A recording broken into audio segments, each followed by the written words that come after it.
Aujourd'hui, j'aimerais vous inviter à entrer dans un moment de prière qui recentre l'âme, apaise le cœur et remet l'essentiel à sa vraie place. Car ce message nous rappelle avec force qu'il y a tant de raisons de rendre grâce à Dieu, tant de raisons de ne pas laisser notre cœur se refroidir, tant de raisons de reconnaître sa bonté, sa miséricorde, sa paix et sa fidélité.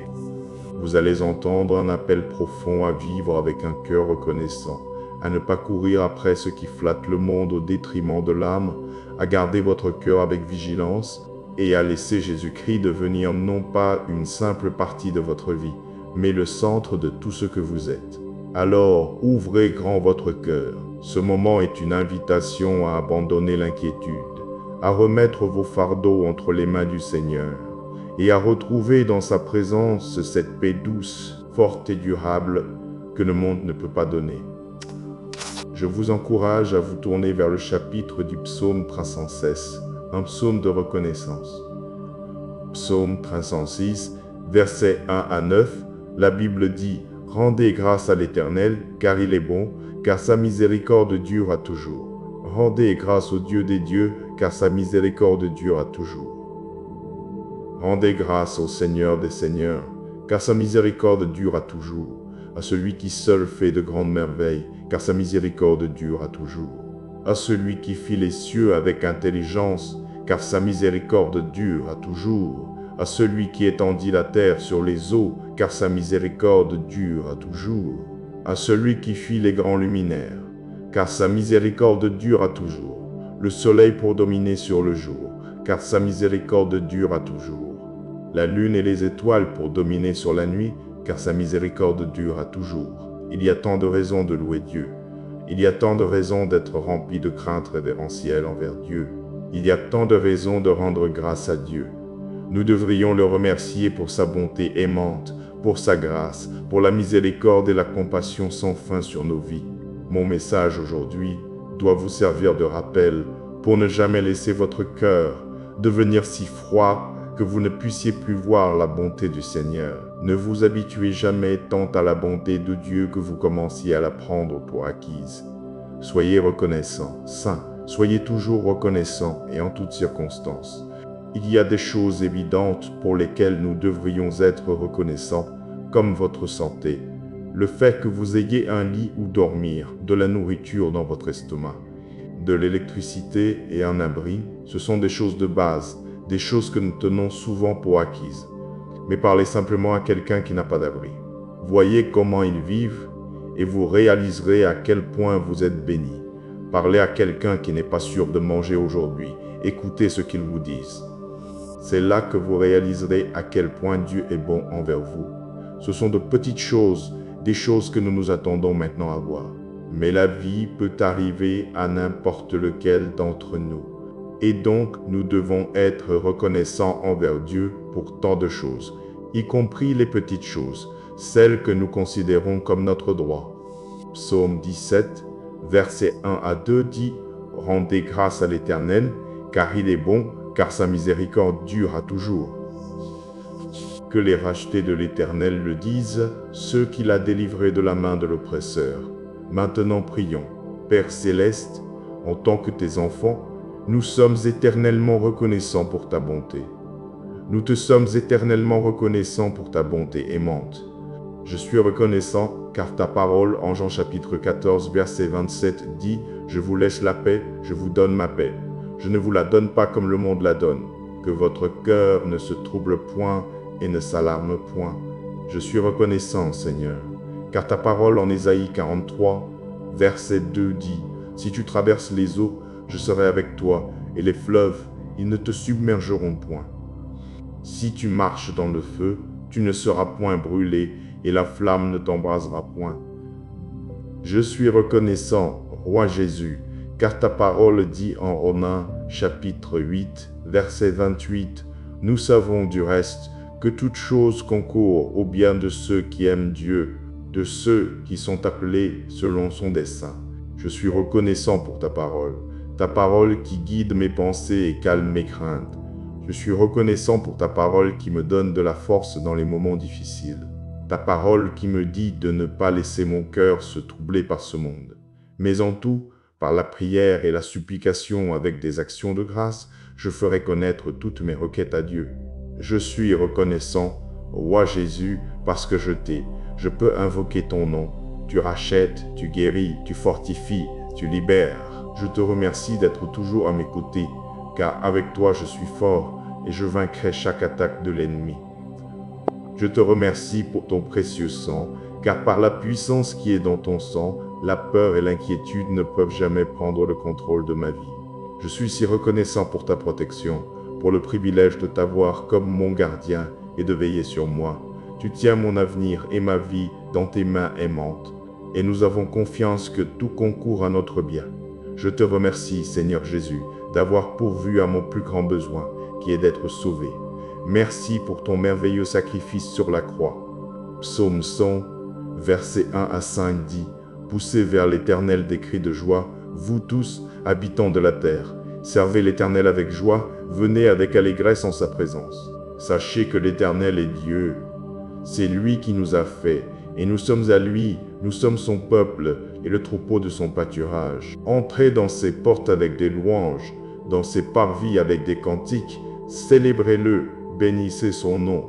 Car l'Éternel est bon, sa miséricorde dure à toujours, et sa fidélité de génération en génération. Saint-Esprit, aide-moi à servir le Seigneur avec joie et délice. Aide-moi à venir en sa présence avec des chants joyeux. Je prie que le Saint-Esprit m'aide à connaître et à reconnaître pleinement avec gratitude combien Dieu est bon. Tu es un Dieu bon, parce que tu m'as sauvé par une grâce étonnante. En effet, j'étais autrefois perdu, mais ton amour m'a trouvé et m'a accueilli dans ton royaume. J'étais autrefois aveugle, mais ta parole m'a aidé à voir la vérité et la lumière. C'est une bénédiction d'expérimenter ta présence, Seigneur Jésus. Seigneur Jésus, je te remercie d'avoir confié ta charge angélique à ma famille et à moi. Merci pour ta protection surnaturelle. 1 Corinthiens chapitre 15, versets 57 à 58 dit « Mais grâce soit rendue à Dieu, qui nous donne la victoire par notre Seigneur Jésus-Christ. Ainsi, mes frères bien-aimés, soyez fermes, inébranlables, travaillons de mieux en mieux à l'œuvre du Seigneur, sachant que votre travail n'est pas vain dans le Seigneur.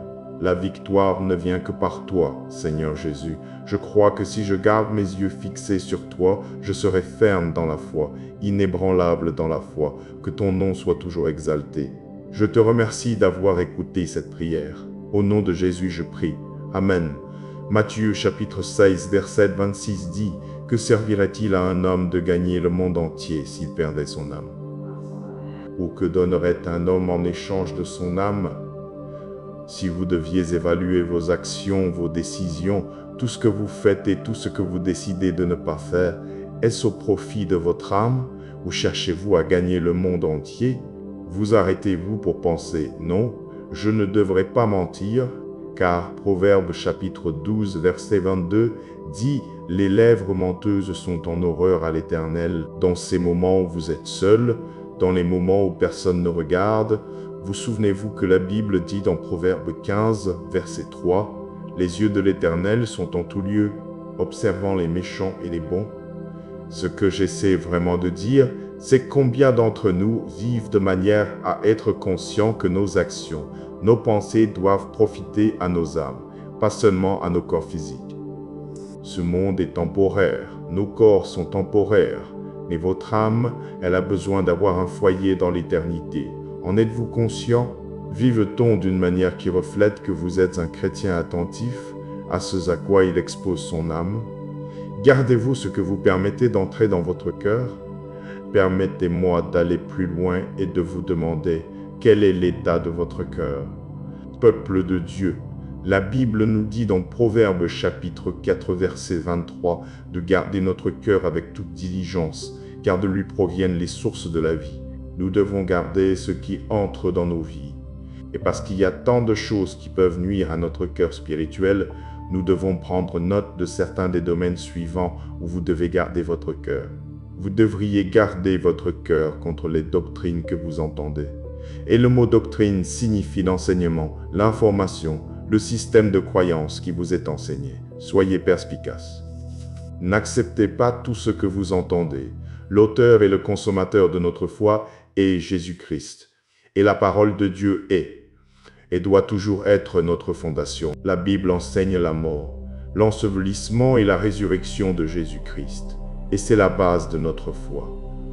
Gardez votre cœur et soyez alerte, saints.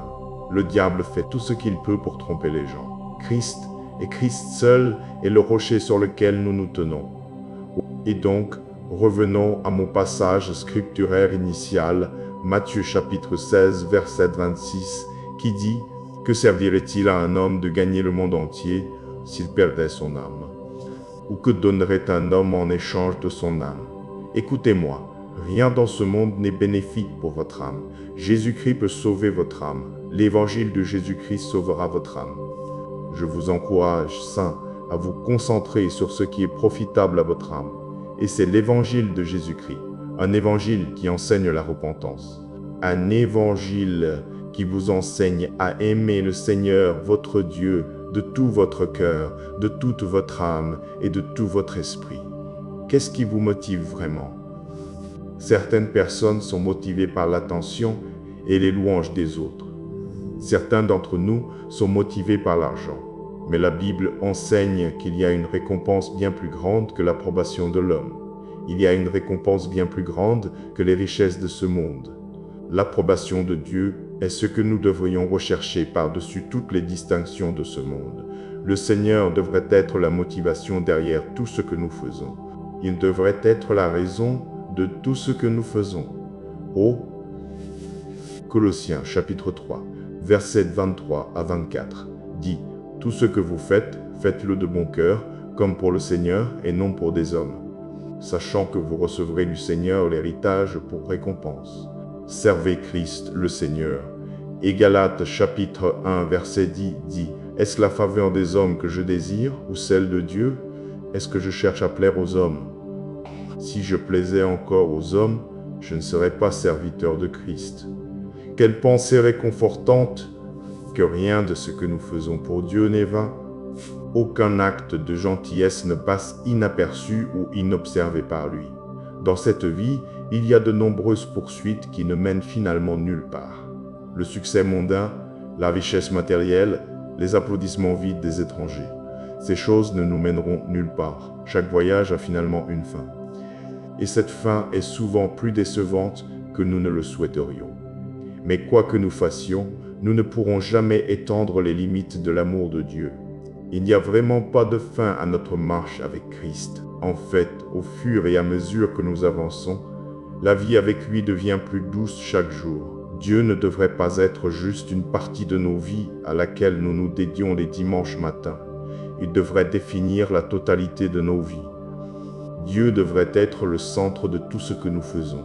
Même des choses mondaines comme manger et boire peuvent être faites pour sa gloire. Comment? La clé est l'esprit de gratitude. Nous sommes censés faire toutes choses avec une attitude d'amour et d'obéissance envers le Dieu qui nous donne la capacité de jouir de toutes les bénédictions de la vie. Lorsque nous sommes motivés par des choses mondaines, nous finissons par essayer constamment de nous prouver. Nous devenons constamment anxieux, gênés et souvent déçus. Mais lorsque Jésus est la motivation sous-jacente de tout ce que nous faisons, nos vies déborderont de joie et de paix. Sa grâce nous donne la capacité de profiter pleinement de cette vie et d'avoir un impact positif sur la vie de ceux qui nous entourent. L'évangile de Christ est sans quoi nous croyons. Car Dieu a tant aimé le monde qu'il a donné son Fils unique, afin que quiconque croit en lui ne périsse point, mais qu'il ait la vie éternelle. Maintenant, prions ensemble. Seigneur Jésus, ta parole me dit que du cœur jaillissent les sources de la vie. Aide-moi à avoir un cœur qui t'est dévoué, Père, un cœur qui est concentré sur une vie qui te plaît.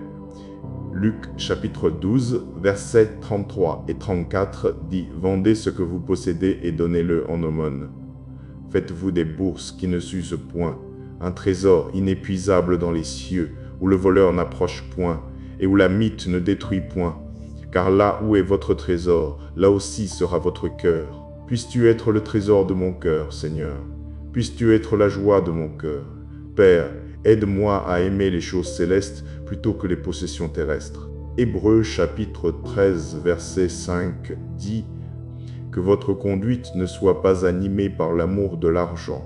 Contentez-vous de ce que vous avez, car Dieu lui-même a dit, « Je ne te délaisserai point, et je ne t'abandonnerai point. » Seigneur, donne-moi un cœur content, un cœur qui se réjouit de tout ce dont tu m'as béni. Dieu, je sais que je n'ai peut-être pas tout l'argent et l'or que ce monde peut offrir, mais je t'ai, Seigneur Jésus, et tu es tout ce dont j'ai besoin.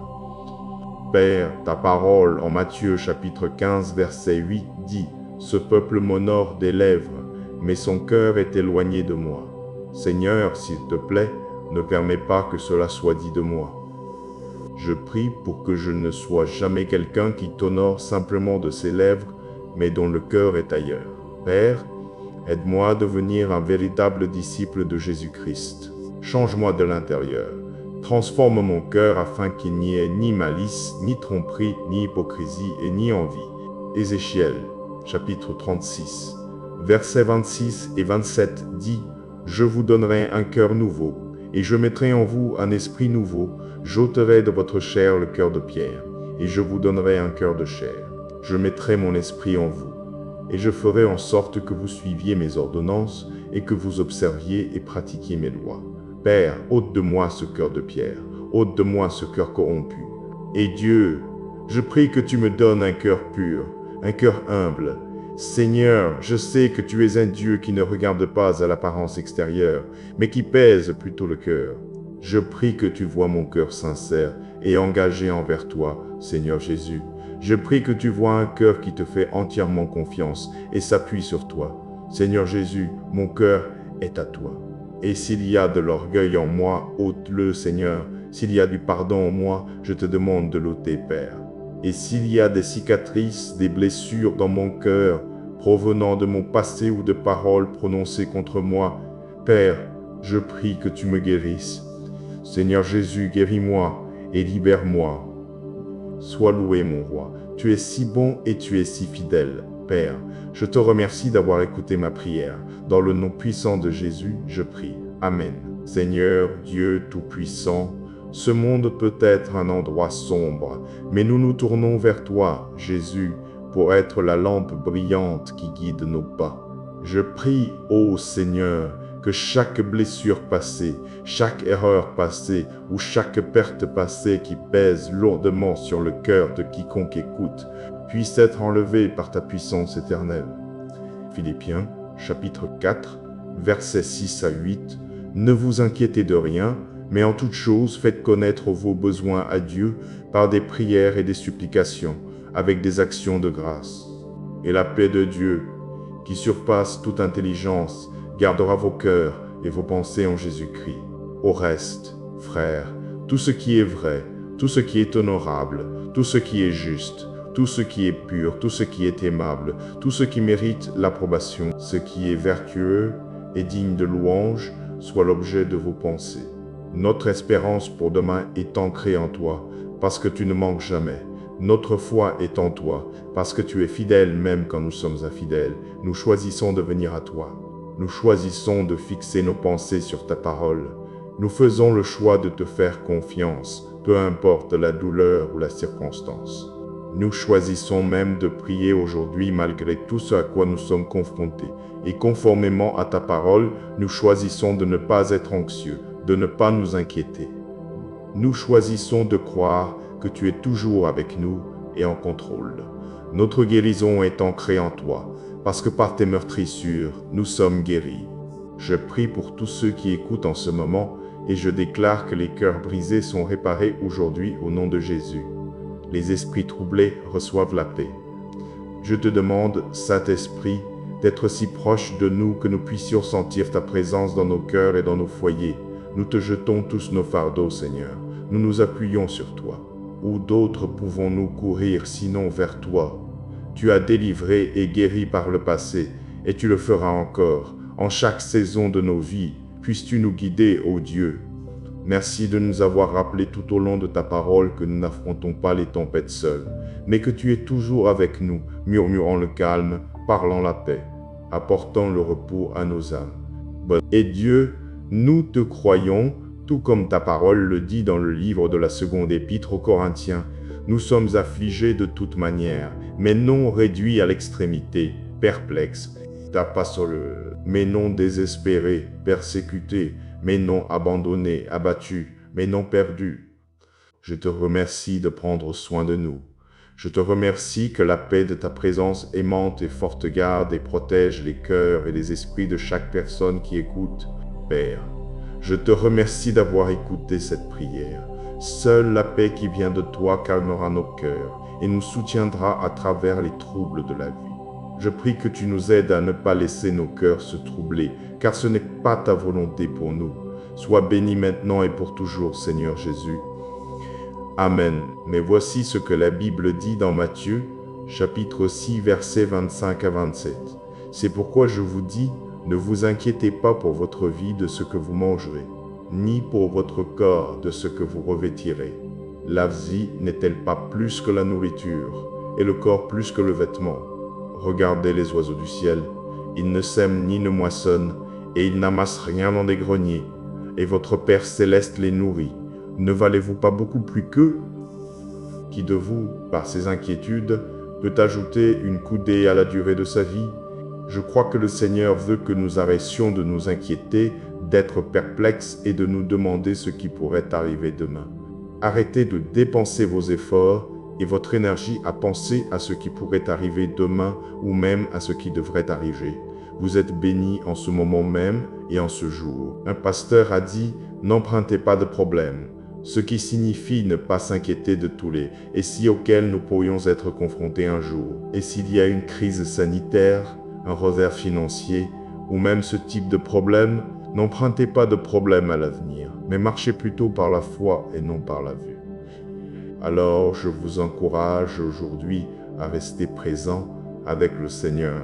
Restez présent dans votre esprit et dans votre âme, en reconnaissant le psaume 18, verset 24. C'est ici la journée que l'Éternel a faite, qu'elle soit pour nous un sujet d'allégresse et de joie. Maintenant, prions. Seigneur Jésus, nous te louons.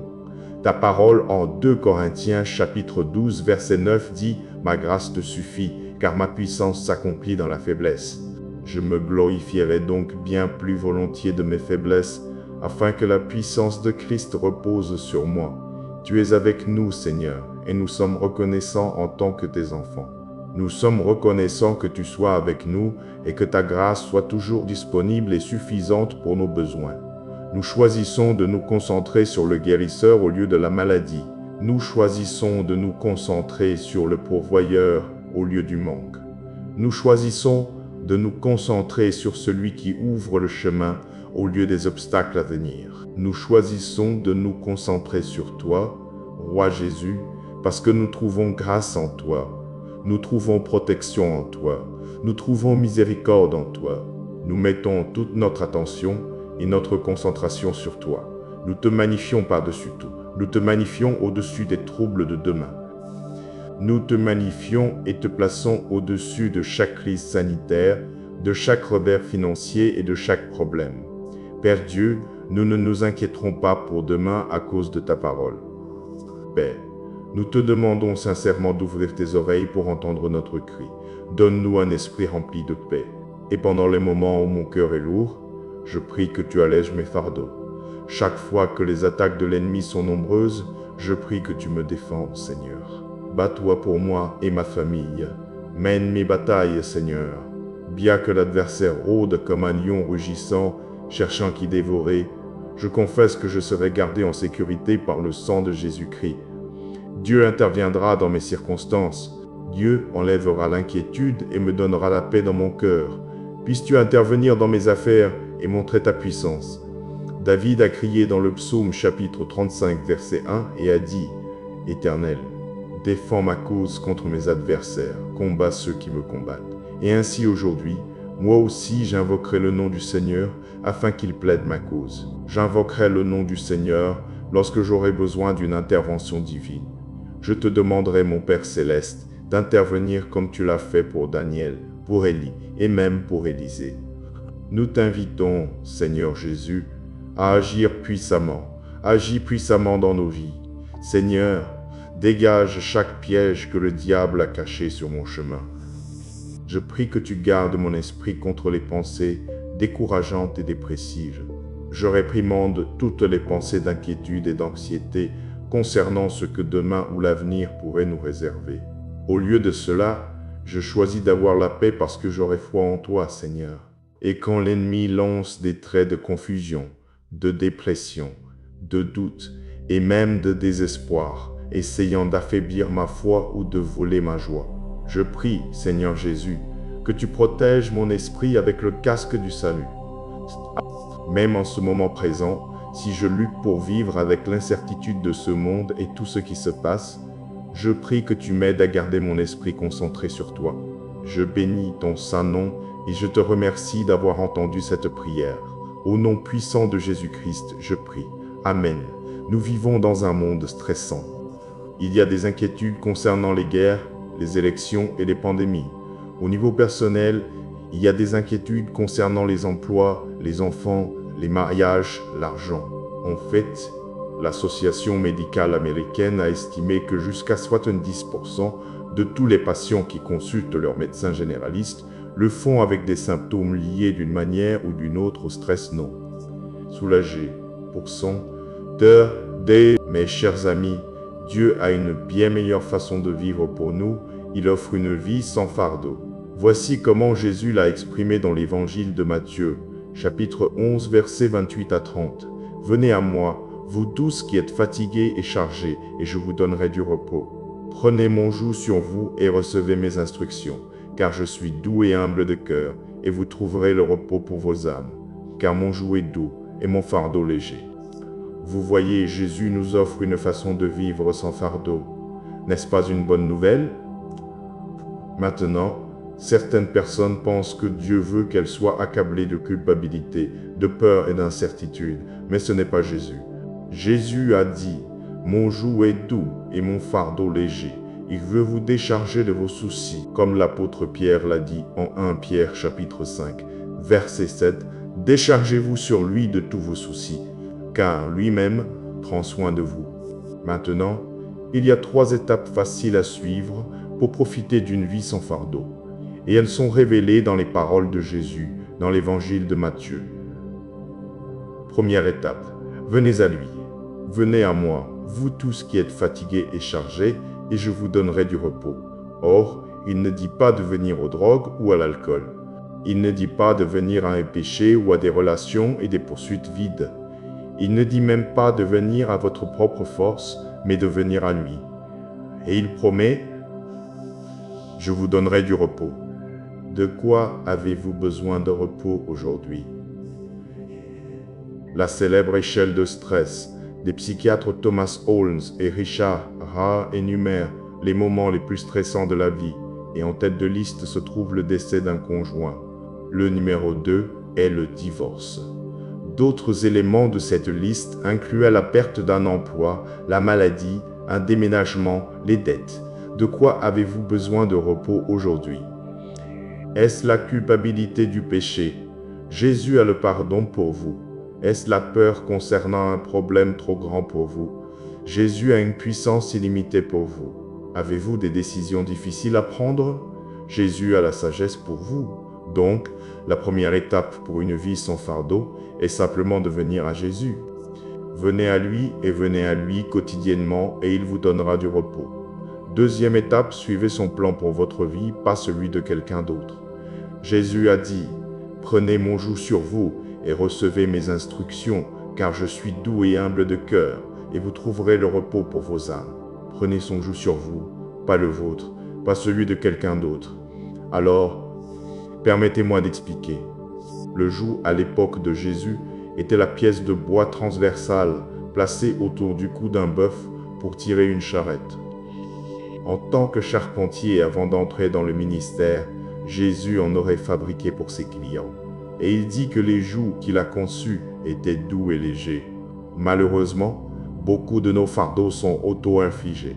Nous nous écartons de la manière dont Jésus veut que nous vivions et, avant de nous en rendre compte, nous nous retrouvons dans le pétrin. Quelqu'un a dit sagement, « Une once d'obéissance vaut une livre de prière. » Tous les problèmes ne peuvent pas être évités, bien sûr, mais beaucoup proviennent du fait de désobéir à ces commandements clairs. nous nous écartons de sa volonté et nous nous retrouvons avec un désordre pour lequel nous devons prier frénétiquement. Quelle décision affrontez-vous? Soyez très attentifs à choisir le plan de Dieu. Prenez simplement le joug de Jésus. Cela mènera à la vie sans fardeau qu'il veut que vous ayez. Et donc, pour récapituler nos étapes pour une vie sans fardeau, venez à lui quotidiennement. C'est la première étape. Suivez son plan pour votre vie. Deuxième étape. Et la troisième étape pour une vie sans fardeau est de lui laisser les résultats. Car mon joug est doux et mon fardeau léger. Un pasteur de New York, lorsqu'il conseillait des personnes sur la manière de confier leur vie à Jésus, les emmenait à l'immeuble Raqqa sur la 5e avenue. À l'entrée se trouvait une statue gigantesque d'Atlas portant le monde sur ses épaules, tous ses muscles tendus, à peine capables de tenir sous le poids. Et le pasteur disait, voilà une façon de vivre, en essayant de porter le monde sur vos épaules. Puis il les emmenait de l'autre côté de la rue à la cathédrale Saint-Patrick, à un hôtel derrière l'hôtel où l'enfant Jésus, âgé de 8 ou 9 ans, tenait le monde entier dans une main sans aucun effort. Cela, disait le pasteur, est l'autre façon de vivre. Laissez Jésus porter vos fardeaux pour vous. C'est le privilège que vous et moi avons chaque jour de jeter nos anxiétés sur le Seigneur et de le laisser les porter pour nous. En d'autres termes, après être venu à lui, après avoir choisi sa voie, laissez simplement les résultats entre ses mains. Il s'occupera du fardeau pour vous. Vous pouvez lui faire confiance pour résoudre les choses, et il les résoudra à chaque fois. C'est ainsi que Jésus a vécu sur terre, faisant confiance à son Père céleste pour s'occuper des détails pour lui. Pensez-y, le salut du monde entier dépendait de Jésus, et il a suivi le plan de son Père. Le salut du monde entier dépendait de la diffusion de sa parole, mais il n'a jamais rien écrit. Il n'a jamais dit à ses disciples « Quelqu'un prend-il des notes ici ?» C'est important. Le salut du monde entier dépendait de la formation et de la diffusion de son Église. Mais il a appelé un groupe de pécheurs et de parias pour accomplir cette tâche pour lui.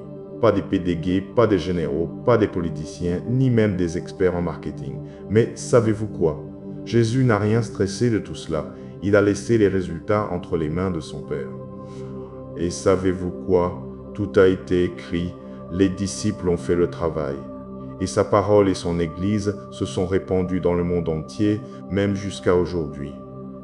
Alors, laissez les résultats de votre vie. Laissez-les également entre les mains du Père. Les prières que vous avez faites, les questions que vous avez, même les erreurs que vous avez commises, il peut tout gérer. Ne vous laissez pas accabler par les soucis et l'anxiété. Ce n'est pas le plan de Dieu pour ses enfants. Au lieu de cela, profitez de la vie sans fardeau que Jésus offre. Venez à lui, suivez son plan pour votre vie, puis laissez-lui les résultats. Amen. Et maintenant, que cette prière ne reste pas un simple instant de réconfort, mais qu'elle devienne un nouvel élan dans votre marche avec Dieu. Gardez un cœur reconnaissant, refusez de laisser les inquiétudes voler votre paix et choisissez de remettre chaque fardeau entre les mains du Seigneur. Ne courez plus après ce qui épuise l'âme, revenez à l'essentiel, gardez votre cœur et laissez Jésus-Christ demeurer au centre de votre vie. Que sa bonté vous apaise, que sa fidélité vous affermisse et que sa présence remplisse votre cœur d'une paix douce, profonde et durable. Amen. Aujourd'hui, j'aimerais vous inviter à entrer dans un moment de prière qui recentre l'âme, apaise le cœur et remet l'essentiel à sa vraie place. Car ce message nous rappelle avec force qu'il y a tant de raisons de rendre grâce à Dieu, tant de raisons de ne pas laisser notre cœur se refroidir, tant de raisons de reconnaître sa bonté, sa miséricorde, sa paix et sa fidélité. Vous allez entendre un appel profond à vivre avec un cœur reconnaissant, à ne pas courir après ce qui flatte le monde au détriment de l'âme, à garder votre cœur avec vigilance et à laisser Jésus-Christ devenir non pas une simple partie de votre vie, mais le centre de tout ce que vous êtes. Alors, ouvrez grand votre cœur. Ce moment est une invitation à abandonner l'inquiétude, à remettre vos fardeaux entre les mains du Seigneur et à retrouver dans sa présence cette paix douce, forte et durable que le monde ne peut pas donner. Je vous encourage à vous tourner vers le chapitre du psaume 316, un psaume de reconnaissance. Psaume 306, versets 1 à 9, la Bible dit « Rendez grâce à l'Éternel, car il est bon, car sa miséricorde dure à toujours. Rendez grâce au Dieu des dieux, car sa miséricorde dure à toujours. Rendez grâce au Seigneur des seigneurs, car sa miséricorde dure à toujours. À celui qui seul fait de grandes merveilles, car sa miséricorde dure à toujours. À celui qui fit les cieux avec intelligence, car sa miséricorde dure à toujours. À celui qui étendit la terre sur les eaux, car sa miséricorde dure à toujours. À celui qui fit les grands luminaires, car sa miséricorde dure à toujours. Le soleil pour dominer sur le jour, car sa miséricorde dure à toujours. La lune et les étoiles pour dominer sur la nuit, car sa miséricorde dure à toujours. Il y a tant de raisons de louer Dieu. Il y a tant de raisons d'être rempli de crainte révérentielle envers Dieu. Il y a tant de raisons de rendre grâce à Dieu. Nous devrions le remercier pour sa bonté aimante, pour sa grâce, pour la miséricorde et la compassion sans fin sur nos vies. Mon message aujourd'hui doit vous servir de rappel pour ne jamais laisser votre cœur devenir si froid que vous ne puissiez plus voir la bonté du Seigneur. Ne vous habituez jamais tant à la bonté de Dieu que vous commenciez à la prendre pour acquise. Soyez reconnaissants, saints, soyez toujours reconnaissants et en toutes circonstances. Il y a des choses évidentes pour lesquelles nous devrions être reconnaissants, comme votre santé, le fait que vous ayez un lit où dormir, de la nourriture dans votre estomac, de l'électricité et un abri, ce sont des choses de base, des choses que nous tenons souvent pour acquises. Mais parlez simplement à quelqu'un qui n'a pas d'abri. Voyez comment ils vivent et vous réaliserez à quel point vous êtes bénis. Parlez à quelqu'un qui n'est pas sûr de manger aujourd'hui. Écoutez ce qu'ils vous disent. C'est là que vous réaliserez à quel point Dieu est bon envers vous. Ce sont de petites choses, des choses que nous nous attendons maintenant à voir. Mais la vie peut arriver à n'importe lequel d'entre nous. Et donc, nous devons être reconnaissants envers Dieu pour tant de choses, y compris les petites choses, celles que nous considérons comme notre droit. Psaume 17, versets 1 à 2 dit « Rendez grâce à l'Éternel, car il est bon, car sa miséricorde dure à toujours. » Que les rachetés de l'Éternel le disent, ceux qu'il a délivrés de la main de l'oppresseur. Maintenant prions. Père céleste, en tant que tes enfants, nous sommes éternellement reconnaissants pour ta bonté. Nous te sommes éternellement reconnaissants pour ta bonté aimante. Je suis reconnaissant car ta parole en Jean chapitre 14 verset 27 dit « Je vous laisse la paix, je vous donne ma paix. Je ne vous la donne pas comme le monde la donne. Que votre cœur ne se trouble point et ne s'alarme point. Je suis reconnaissant, Seigneur, car ta parole en Ésaïe 43 verset 2 dit « Si tu traverses les eaux, je serai avec toi, et les fleuves, ils ne te submergeront point. Si tu marches dans le feu, tu ne seras point brûlé, et la flamme ne t'embrasera point. Je suis reconnaissant, Roi Jésus, car ta parole dit en Romains, chapitre 8, verset 28, « Nous savons du reste que toute chose concourt au bien de ceux qui aiment Dieu, de ceux qui sont appelés selon son dessein. » Je suis reconnaissant pour ta parole qui guide mes pensées et calme mes craintes. Je suis reconnaissant pour ta parole qui me donne de la force dans les moments difficiles. Ta parole qui me dit de ne pas laisser mon cœur se troubler par ce monde. Mais en tout, par la prière et la supplication avec des actions de grâce, je ferai connaître toutes mes requêtes à Dieu. Je suis reconnaissant, Roi Jésus, parce que je t'ai. Je peux invoquer ton nom. Tu rachètes, tu guéris, tu fortifies, tu libères. Je te remercie d'être toujours à mes côtés, car avec toi je suis fort et je vaincrai chaque attaque de l'ennemi. Je te remercie pour ton précieux sang, car par la puissance qui est dans ton sang, la peur et l'inquiétude ne peuvent jamais prendre le contrôle de ma vie. Je suis si reconnaissant pour ta protection, pour le privilège de t'avoir comme mon gardien et de veiller sur moi. Tu tiens mon avenir et ma vie dans tes mains aimantes, et nous avons confiance que tout concourt à notre bien. Je te remercie, Seigneur Jésus, d'avoir pourvu à mon plus grand besoin, qui est d'être sauvé. Merci pour ton merveilleux sacrifice sur la croix. Psaume 100, versets 1 à 5 dit, Poussez vers l'Éternel des cris de joie, vous tous, habitants de la terre. Servez l'Éternel avec joie, venez avec allégresse en sa présence. Sachez que l'Éternel est Dieu. C'est lui qui nous a fait, et nous sommes à lui, nous sommes son peuple et le troupeau de son pâturage. Entrez dans ses portes avec des louanges, dans ses parvis avec des cantiques, célébrez-le, bénissez son nom. Car l'Éternel est bon, sa miséricorde dure à toujours, et sa fidélité de génération en génération. Saint-Esprit, aide-moi à servir le Seigneur avec joie et délice. Aide-moi à venir en sa présence avec des chants joyeux. Je prie que le Saint-Esprit m'aide à connaître et à reconnaître pleinement avec gratitude combien Dieu est bon. Tu es un Dieu bon, parce que tu m'as sauvé par une grâce étonnante. En effet, j'étais autrefois perdu, mais ton amour m'a trouvé et m'a accueilli dans ton royaume. J'étais autrefois aveugle, mais ta parole m'a aidé à voir la vérité et la lumière. C'est une bénédiction d'expérimenter ta présence, Seigneur Jésus. Seigneur Jésus, je te remercie d'avoir confié ta charge angélique à ma famille et à moi. Merci pour ta protection surnaturelle.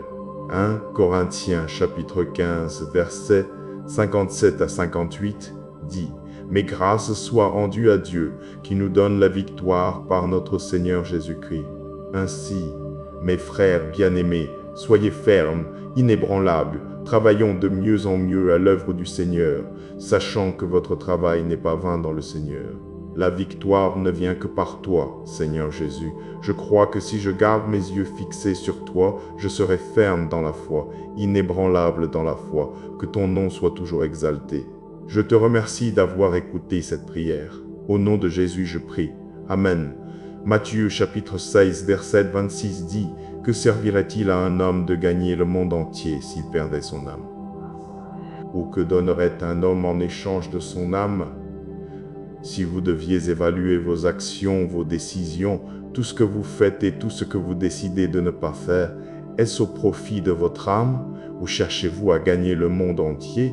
Vous arrêtez-vous pour penser « Non, je ne devrais pas mentir » car Proverbe chapitre 12 verset 22 dit « Les lèvres menteuses sont en horreur à l'Éternel dans ces moments où vous êtes seul, dans les moments où personne ne regarde. » Vous souvenez-vous que la Bible dit dans Proverbe 15 verset 3 « Les yeux de l'Éternel sont en tout lieu, observant les méchants et les bons. » Ce que j'essaie vraiment de dire, c'est combien d'entre nous vivent de manière à être conscients que nos actions, nos pensées doivent profiter à nos âmes, pas seulement à nos corps physiques.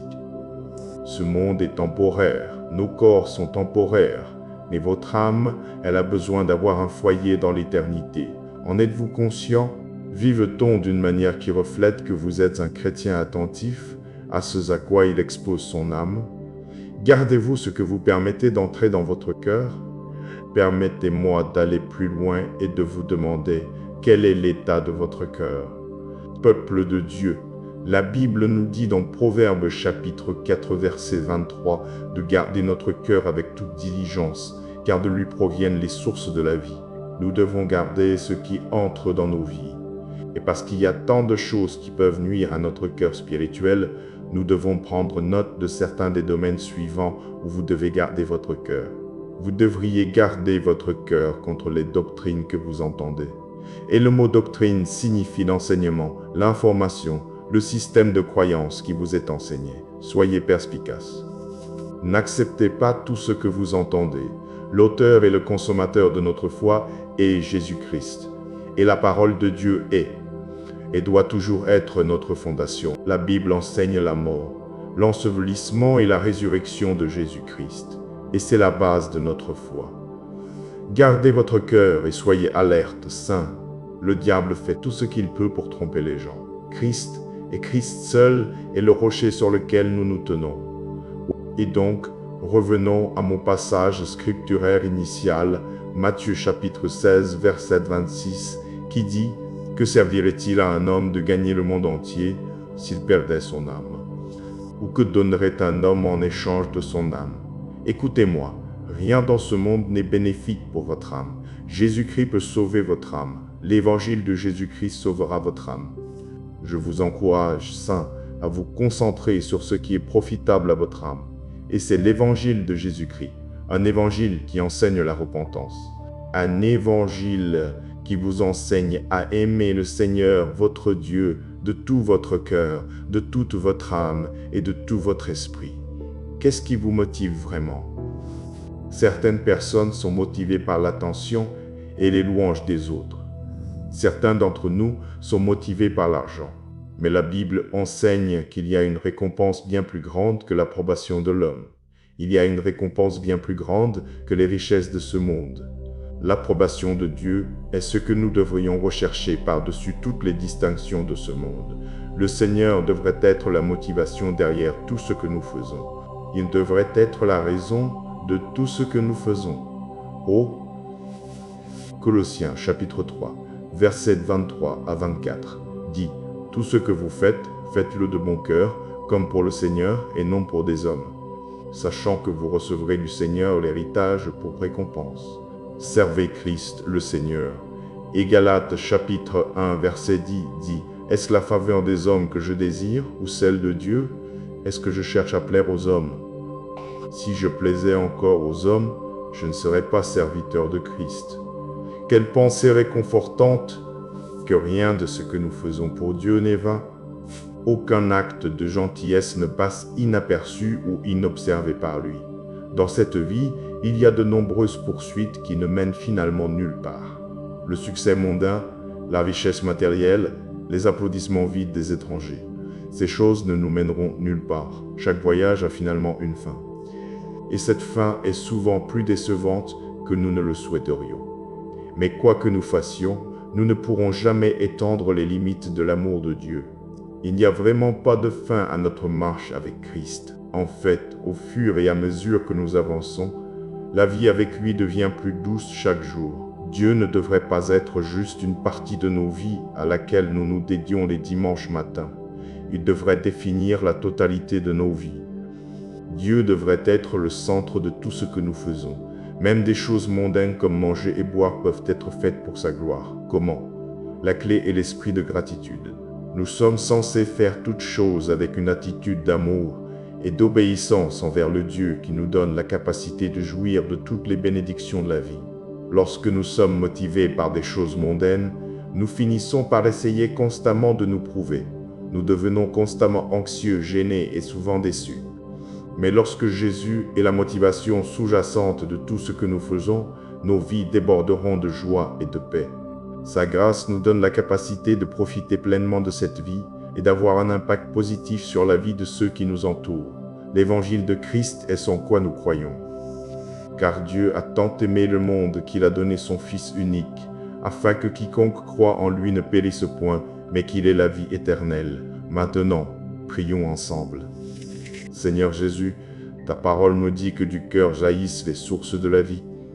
Aide-moi à avoir un cœur qui t'est dévoué, Père, un cœur qui est concentré sur une vie qui te plaît. Luc chapitre 12, versets 33 et 34 dit « Vendez ce que vous possédez et donnez-le en aumône. Faites-vous des bourses qui ne s'usent point, un trésor inépuisable dans les cieux, où le voleur n'approche point et où la mythe ne détruit point. Car là où est votre trésor, là aussi sera votre cœur. Puisses-tu être le trésor de mon cœur, Seigneur. Puisses-tu être la joie de mon cœur. Père, aide-moi à aimer les choses célestes plutôt que les possessions terrestres. » Hébreux chapitre 13, verset 5 dit « Que votre conduite ne soit pas animée par l'amour de l'argent. Contentez-vous de ce que vous avez, car Dieu lui-même a dit « Je ne te délaisserai point, et je ne t'abandonnerai point. » Seigneur, donne-moi un cœur content, un cœur qui se réjouit de tout ce dont tu m'as béni. Dieu, je sais que je n'ai peut-être pas tout l'argent et l'or que ce monde peut offrir, mais je t'ai, Seigneur Jésus, et tu es tout ce dont j'ai besoin. Père, ta parole en Matthieu chapitre 15, verset 8 dit « Ce peuple m'honore des lèvres, mais son cœur est éloigné de moi. Seigneur, s'il te plaît, ne permets pas que cela soit dit de moi. Je prie pour que je ne sois jamais quelqu'un qui t'honore simplement de ses lèvres, mais dont le cœur est ailleurs. Père, aide-moi à devenir un véritable disciple de Jésus-Christ. Change-moi de l'intérieur. Transforme mon cœur afin qu'il n'y ait ni malice, ni tromperie, ni hypocrisie et ni envie. Ézéchiel, chapitre 36, versets 26 et 27 dit « Je vous donnerai un cœur nouveau, et je mettrai en vous un esprit nouveau, j'ôterai de votre chair le cœur de pierre, et je vous donnerai un cœur de chair. Je mettrai mon esprit en vous, et je ferai en sorte que vous suiviez mes ordonnances, et que vous observiez et pratiquiez mes lois. Père, ôte de moi ce cœur de pierre, ôte de moi ce cœur corrompu. Et Dieu, je prie que tu me donnes un cœur pur, un cœur humble. Seigneur, je sais que tu es un Dieu qui ne regarde pas à l'apparence extérieure, mais qui pèse plutôt le cœur. Je prie que tu vois mon cœur sincère et engagé envers toi, Seigneur Jésus. Je prie que tu vois un cœur qui te fait entièrement confiance et s'appuie sur toi. Seigneur Jésus, mon cœur est à toi. Et s'il y a de l'orgueil en moi, ôte-le, Seigneur. S'il y a du pardon en moi, je te demande de l'ôter, Père. Et s'il y a des cicatrices, des blessures dans mon cœur, provenant de mon passé ou de paroles prononcées contre moi, Père, je prie que tu me guérisses. Seigneur Jésus, guéris-moi et libère-moi. Sois loué, mon roi. Tu es si bon et tu es si fidèle. Père, je te remercie d'avoir écouté ma prière. Dans le nom puissant de Jésus, je prie. Amen. Seigneur Dieu Tout-Puissant, ce monde peut être un endroit sombre, mais nous nous tournons vers toi, Jésus, pour être la lampe brillante qui guide nos pas. Je prie, ô Seigneur, que chaque blessure passée, chaque erreur passée ou chaque perte passée qui pèse lourdement sur le cœur de quiconque écoute puisse être enlevée par ta puissance éternelle. Philippiens, chapitre 4, versets 6 à 8. Ne vous inquiétez de rien, mais en toute chose faites connaître vos besoins à Dieu par des prières et des supplications, avec des actions de grâce. Et la paix de Dieu, qui surpasse toute intelligence, gardera vos cœurs et vos pensées en Jésus-Christ. Au reste, frères, tout ce qui est vrai, tout ce qui est honorable, tout ce qui est juste, tout ce qui est pur, tout ce qui est aimable, tout ce qui mérite l'approbation, ce qui est vertueux et digne de louange, soit l'objet de vos pensées.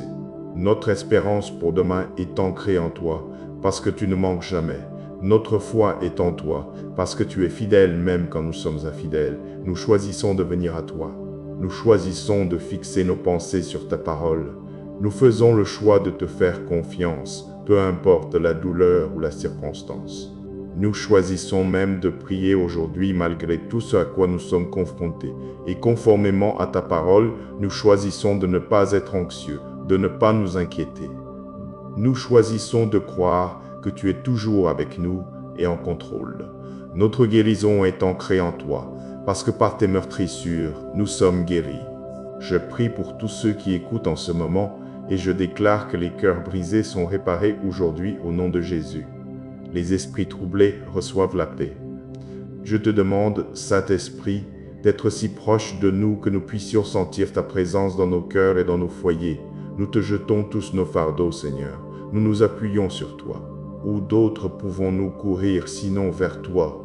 Tu as délivré et guéri par le passé, et tu le feras encore. En chaque saison de nos vies, puisses-tu nous guider, ô Dieu. Merci de nous avoir rappelé tout au long de ta parole que nous n'affrontons pas les tempêtes seuls, mais que tu es toujours avec nous, murmurant le calme, parlant la paix, apportant le repos à nos âmes. Et Dieu, nous te croyons, tout comme ta parole le dit dans le livre de la seconde épître aux Corinthiens. Nous sommes affligés de toute manière, mais non réduits à l'extrémité, perplexes, mais non désespérés, persécutés, mais non abandonnés, abattus, mais non perdus. Je te remercie de prendre soin de nous. Je te remercie que la paix de ta présence aimante et forte garde et protège les cœurs et les esprits de chaque personne qui écoute.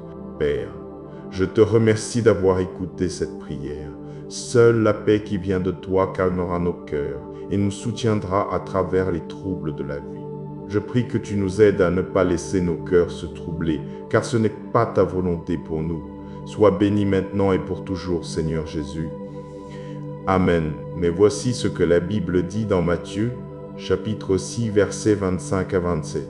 C'est pourquoi je vous dis, ne vous inquiétez pas pour votre vie de ce que vous mangerez, ni pour votre corps de ce que vous revêtirez. La vie n'est-elle pas plus que la nourriture, et le corps plus que le vêtement? Regardez les oiseaux du ciel. Ils ne sèment ni ne moissonnent, et ils n'amassent rien dans des greniers. Et votre Père céleste les nourrit. Ne valez-vous pas beaucoup plus qu'eux? Qui de vous, par ses inquiétudes, peut ajouter une coudée à la durée de sa vie? Je crois que le Seigneur veut que nous arrêtions de nous inquiéter, d'être perplexes et de nous demander ce qui pourrait arriver demain.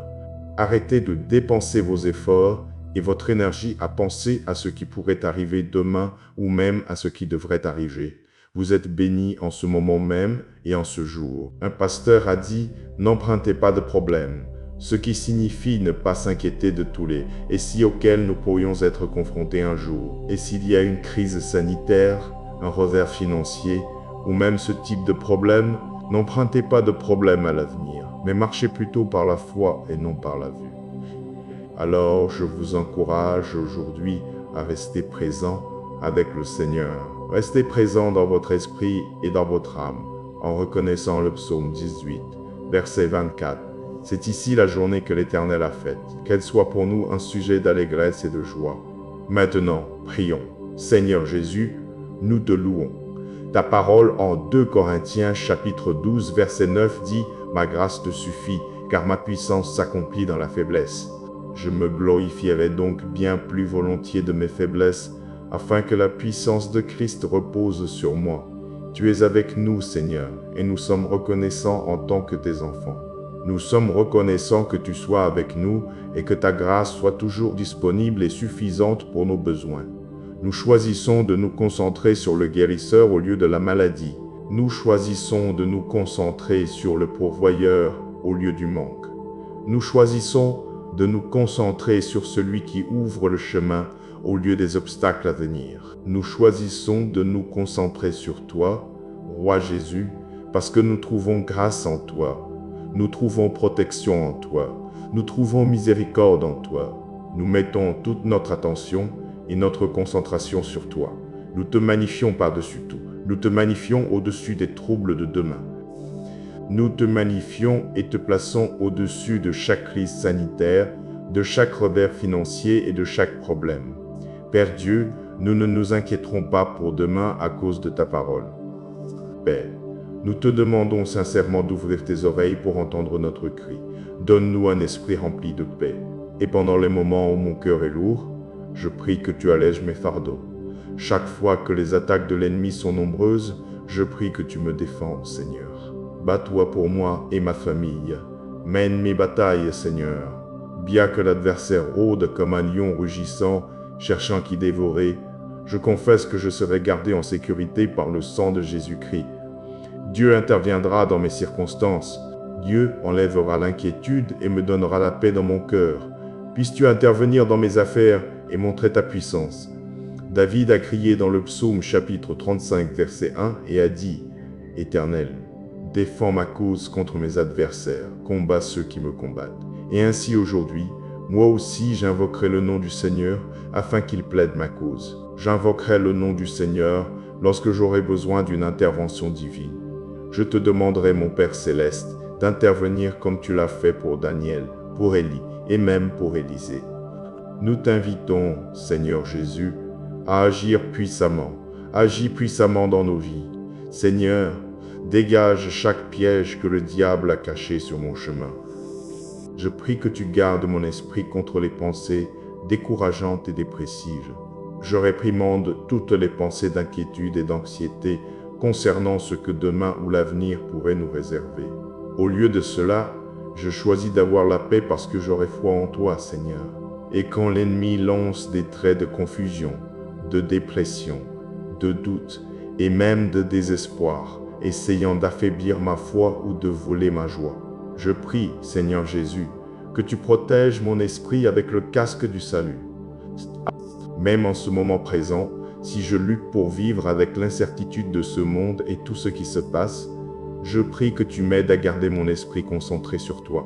Je bénis ton saint nom et je te remercie d'avoir entendu cette prière. Au nom puissant de Jésus-Christ, je prie. Amen. Nous vivons dans un monde stressant. Il y a des inquiétudes concernant les guerres, les élections et les pandémies. Au niveau personnel, il y a des inquiétudes concernant les emplois, les enfants, les mariages, l'argent. En fait, l'Association médicale américaine a estimé que jusqu'à 70% de tous les patients qui consultent leur médecin généraliste le font avec des symptômes liés d'une manière ou d'une autre au stress non soulagé. Mes chers amis, Dieu a une bien meilleure façon de vivre pour nous. Il offre une vie sans fardeau. Voici comment Jésus l'a exprimé dans l'évangile de Matthieu, chapitre 11, versets 28 à 30. Venez à moi, vous tous qui êtes fatigués et chargés, et je vous donnerai du repos. Prenez mon joug sur vous et recevez mes instructions, car je suis doux et humble de cœur, et vous trouverez le repos pour vos âmes, car mon joug est doux et mon fardeau léger. Vous voyez, Jésus nous offre une façon de vivre sans fardeau. N'est-ce pas une bonne nouvelle? Maintenant, certaines personnes pensent que Dieu veut qu'elles soient accablées de culpabilité, de peur et d'incertitude, mais ce n'est pas Jésus.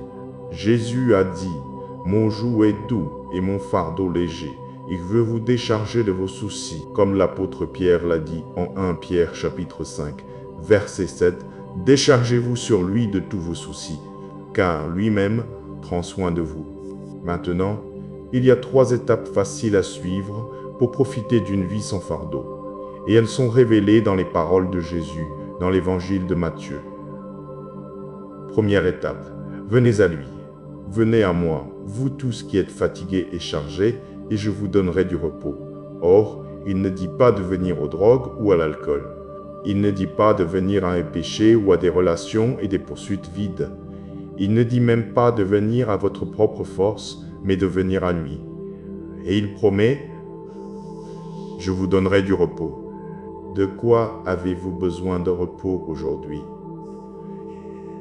La célèbre échelle de stress des psychiatres Thomas Holmes et Richard Ra énumère les moments les plus stressants de la vie, et en tête de liste se trouve le décès d'un conjoint. Le numéro 2 est le divorce. D'autres éléments de cette liste incluaient la perte d'un emploi, la maladie, un déménagement, les dettes. De quoi avez-vous besoin de repos aujourd'hui? Est-ce la culpabilité du péché? Jésus a le pardon pour vous. Est-ce la peur concernant un problème trop grand pour vous? Jésus a une puissance illimitée pour vous. Avez-vous des décisions difficiles à prendre? Jésus a la sagesse pour vous. Donc, la première étape pour une vie sans fardeau est simplement de venir à Jésus. Venez à lui et venez à lui quotidiennement et il vous donnera du repos. Deuxième étape, suivez son plan pour votre vie, pas celui de quelqu'un d'autre. Jésus a dit, « Prenez mon joug sur vous et recevez mes instructions, car je suis doux et humble de cœur, et vous trouverez le repos pour vos âmes. » Prenez son joug sur vous, pas le vôtre, pas celui de quelqu'un d'autre. Alors, permettez-moi d'expliquer. Le joug à l'époque de Jésus était la pièce de bois transversale placée autour du cou d'un bœuf pour tirer une charrette. En tant que charpentier avant d'entrer dans le ministère, Jésus en aurait fabriqué pour ses clients. Et il dit que les jougs qu'il a conçus étaient doux et légers. Malheureusement, beaucoup de nos fardeaux sont auto-infligés. Nous nous écartons de la manière dont Jésus veut que nous vivions et, avant de nous en rendre compte, nous nous retrouvons dans le pétrin. Quelqu'un a dit sagement, « Une once d'obéissance vaut une livre de prière. » Tous les problèmes ne peuvent pas être évités, bien sûr, mais beaucoup proviennent du fait de désobéir à ses commandements clairs. Nous nous écartons de sa volonté et nous nous retrouvons avec un désordre pour lequel nous devons prier frénétiquement. Quelle décision affrontez-vous? Soyez très attentifs à choisir le plan de Dieu. Prenez simplement le joug de Jésus. Cela mènera à la vie sans fardeau qu'il veut que vous ayez. Et donc, pour récapituler nos étapes pour une vie sans fardeau, venez à lui quotidiennement. C'est la première étape. Suivez son plan pour votre vie. Deuxième étape. Et la troisième étape pour une vie sans fardeau est de lui laisser les résultats, car mon joug est doux et mon fardeau léger. Un pasteur de New York, lorsqu'il conseillait des personnes sur la manière de confier leur vie à Jésus, les emmenait à l'immeuble Raqqa sur la 5e avenue. À l'entrée se trouvait une statue gigantesque d'Atlas portant le monde sur ses épaules, tous ses muscles tendus, à peine capables de tenir sous le poids. Et le pasteur disait, voilà une façon de vivre, en essayant de porter le monde sur vos épaules. Puis il les emmenait de l'autre côté de la rue à la cathédrale Saint-Patrick, à un hôtel derrière l'hôtel où l'enfant Jésus, âgé de 8 ou 9 ans, tenait le monde entier dans une main sans aucun effort. Cela, disait le pasteur, est l'autre façon de vivre. Laissez Jésus porter vos fardeaux pour vous. C'est le privilège que vous et moi avons chaque jour de jeter nos anxiétés sur le Seigneur et de le laisser les porter pour nous. En d'autres termes, après être venu à lui, après avoir choisi sa voie, laissez simplement les résultats entre ses mains. Il s'occupera du fardeau pour vous. Vous pouvez lui faire confiance pour résoudre les choses, et il les résoudra à chaque fois. C'est ainsi que Jésus a vécu sur terre, faisant confiance à son Père céleste pour s'occuper des détails pour lui. Pensez-y, le salut du monde entier dépendait de Jésus, et il a suivi le plan de son Père. Le salut du monde entier dépendait de la diffusion de sa parole, mais il n'a jamais rien écrit. Il n'a jamais dit à ses disciples « Quelqu'un prend-il des notes ici ?» C'est important. Le salut du monde entier dépendait de la formation et de la diffusion de son Église. Mais il a appelé un groupe de pécheurs et de parias pour accomplir cette tâche pour lui. Pas des PDG, pas des généraux, pas des politiciens, ni même des experts en marketing. Mais savez-vous quoi? Jésus n'a rien stressé de tout cela. Il a laissé les résultats entre les mains de son Père. Et savez-vous quoi? Tout a été écrit, les disciples ont fait le travail. Et sa parole et son Église se sont répandues dans le monde entier, même jusqu'à aujourd'hui.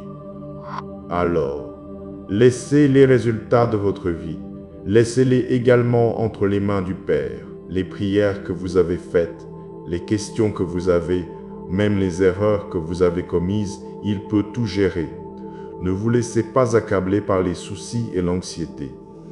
Ce n'est pas le plan de Dieu pour ses enfants. Au lieu de cela, profitez de la vie sans fardeau que Jésus offre.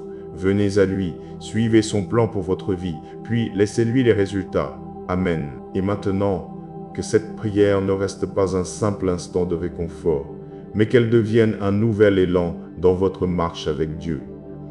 Gardez un cœur reconnaissant, refusez de laisser les inquiétudes voler votre paix et choisissez de remettre chaque fardeau entre les mains du Seigneur. Ne courez plus après ce qui épuise l'âme, revenez à l'essentiel, gardez votre cœur et laissez Jésus-Christ demeurer au centre de votre vie. Que sa bonté vous apaise, que sa fidélité vous affermisse et que sa présence remplisse votre cœur d'une paix douce, profonde et durable.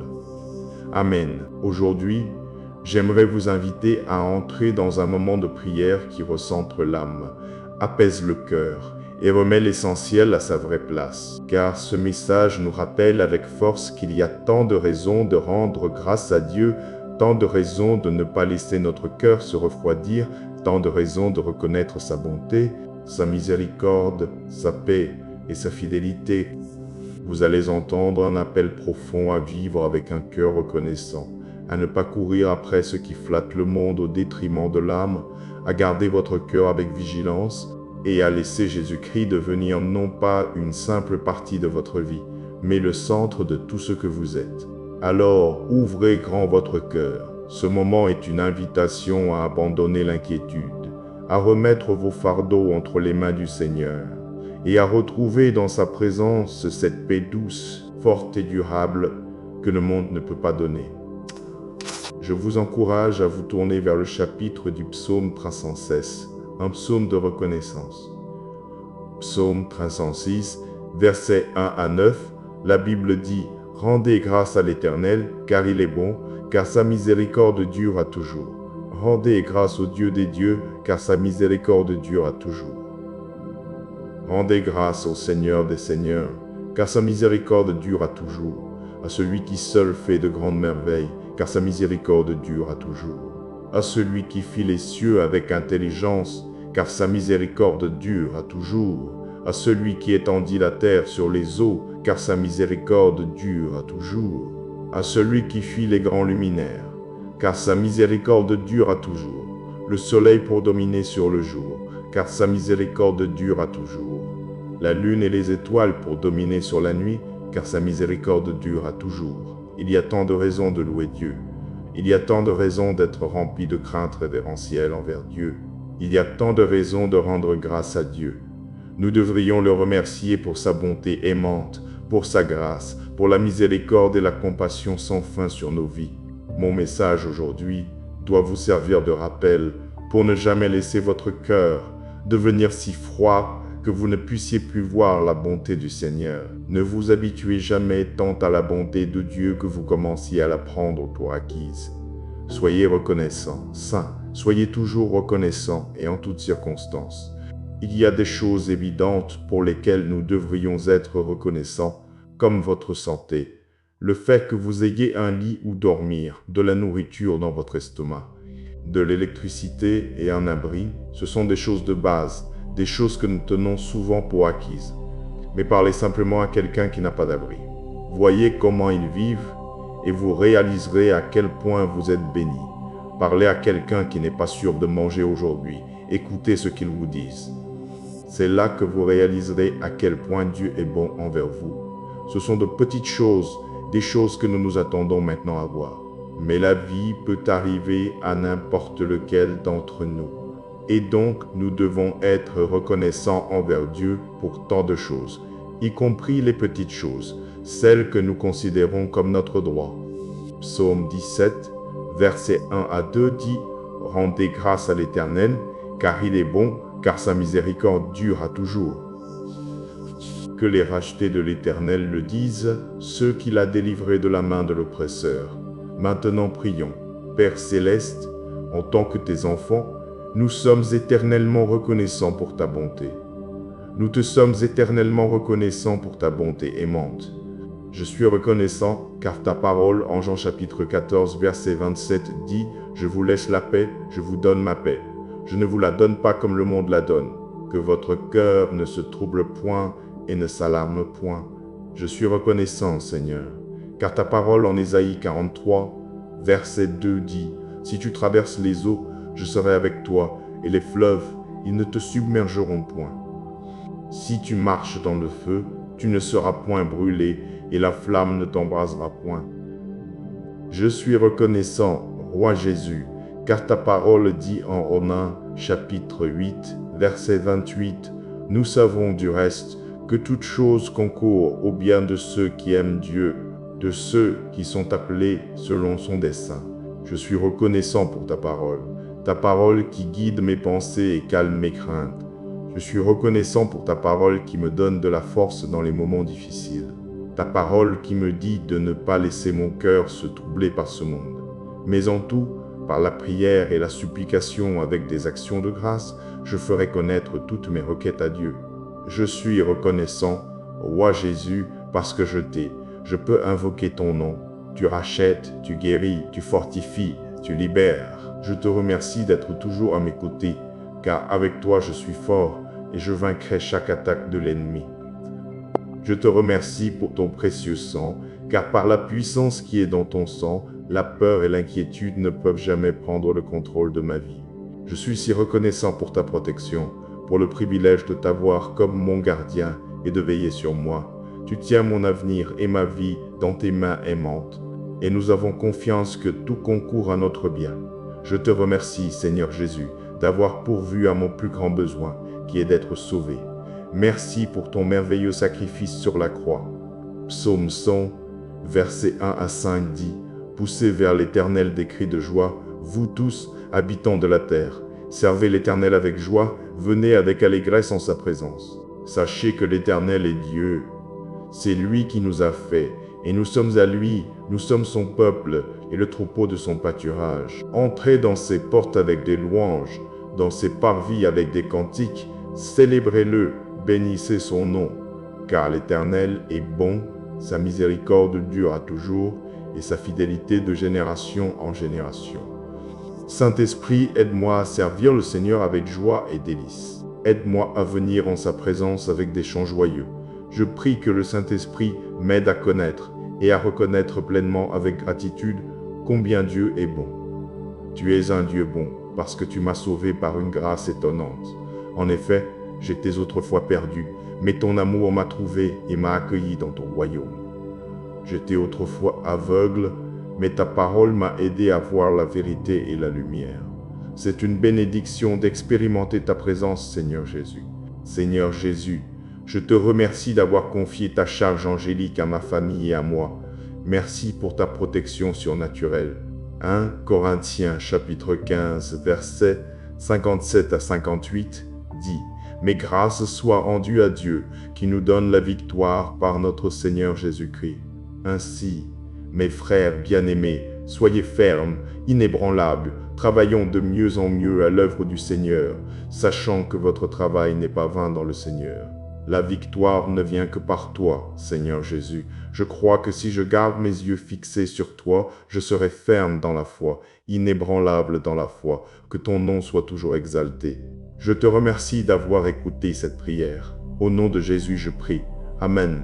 Matthieu chapitre 16, verset 26 dit « Que servirait-il à un homme de gagner le monde entier s'il perdait son âme? Ou que donnerait un homme en échange de son âme? Si vous deviez évaluer vos actions, vos décisions, tout ce que vous faites et tout ce que vous décidez de ne pas faire, est-ce au profit de votre âme ou cherchez-vous à gagner le monde entier?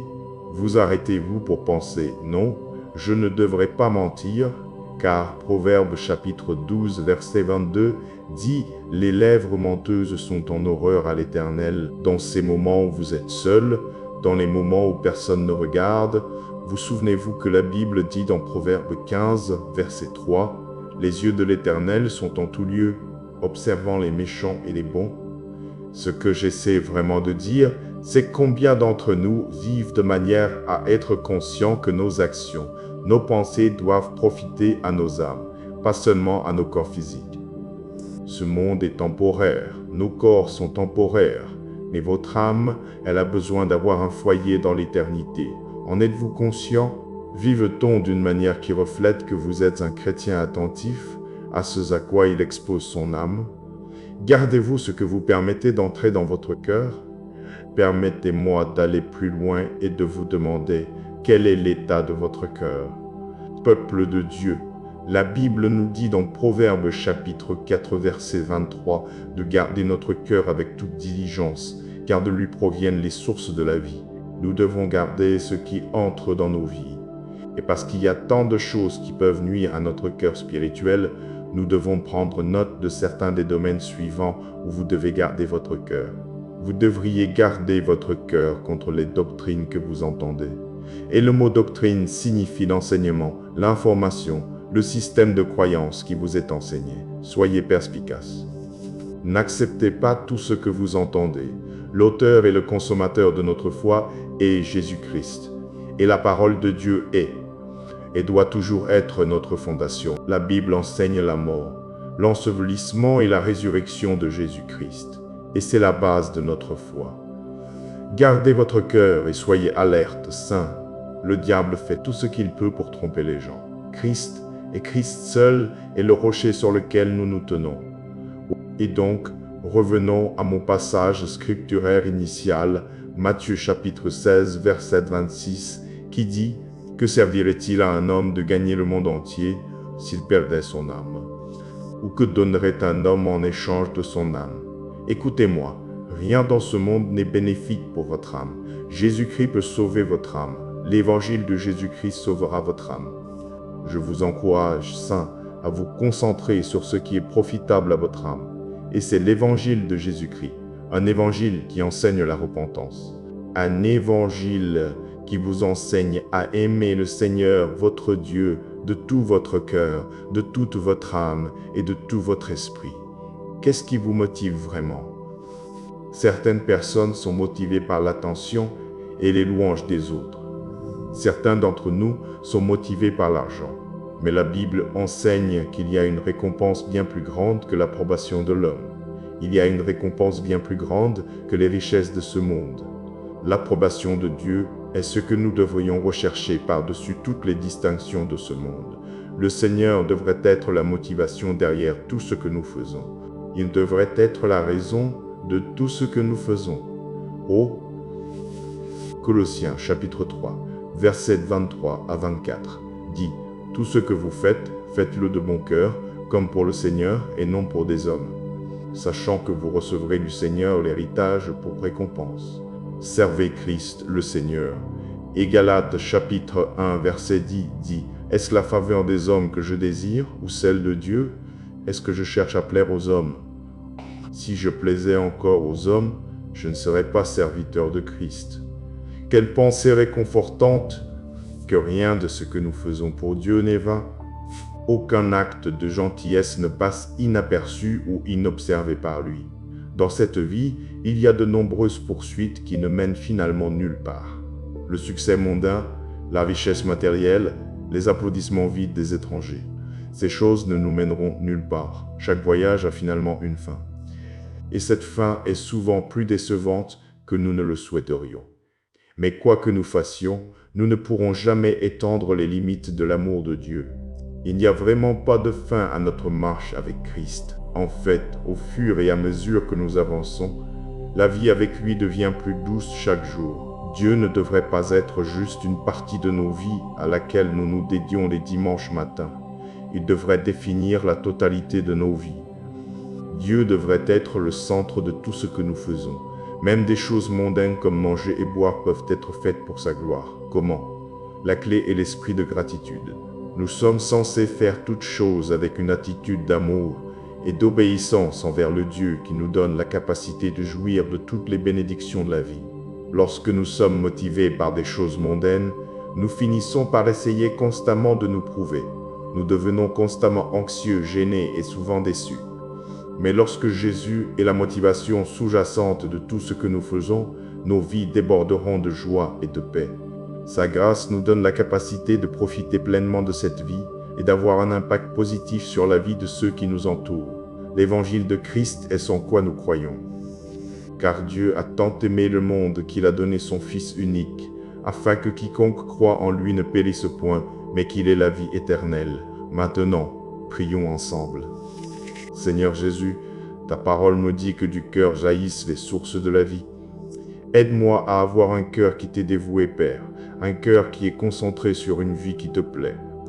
Luc chapitre 12, versets 33 et 34 dit « Vendez ce que vous possédez et donnez-le en aumône. Faites-vous des bourses qui ne s'usent point, un trésor inépuisable dans les cieux, où le voleur n'approche point et où la mythe ne détruit point. Car là où est votre trésor, là aussi sera votre cœur. Puisses-tu être le trésor de mon cœur, Seigneur. Puisses-tu être la joie de mon cœur. Père, aide-moi à aimer les choses célestes plutôt que les possessions terrestres. Hébreux chapitre 13, verset 5 dit « Que votre conduite ne soit pas animée par l'amour de l'argent. Contentez-vous de ce que vous avez, car Dieu lui-même a dit « Je ne te délaisserai point, et je ne t'abandonnerai point. » Seigneur, donne-moi un cœur content, un cœur qui se réjouit de tout ce dont tu m'as béni.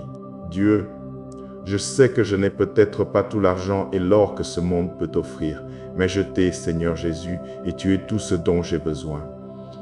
Père, ta parole en Matthieu chapitre 15, verset 8 dit « Ce peuple m'honore des lèvres, mais son cœur est éloigné de moi.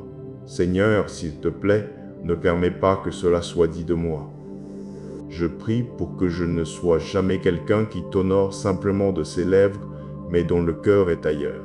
Père, aide-moi à devenir un véritable disciple de Jésus-Christ. Change-moi de l'intérieur. Transforme mon cœur afin qu'il n'y ait ni malice, ni tromperie, ni hypocrisie et ni envie.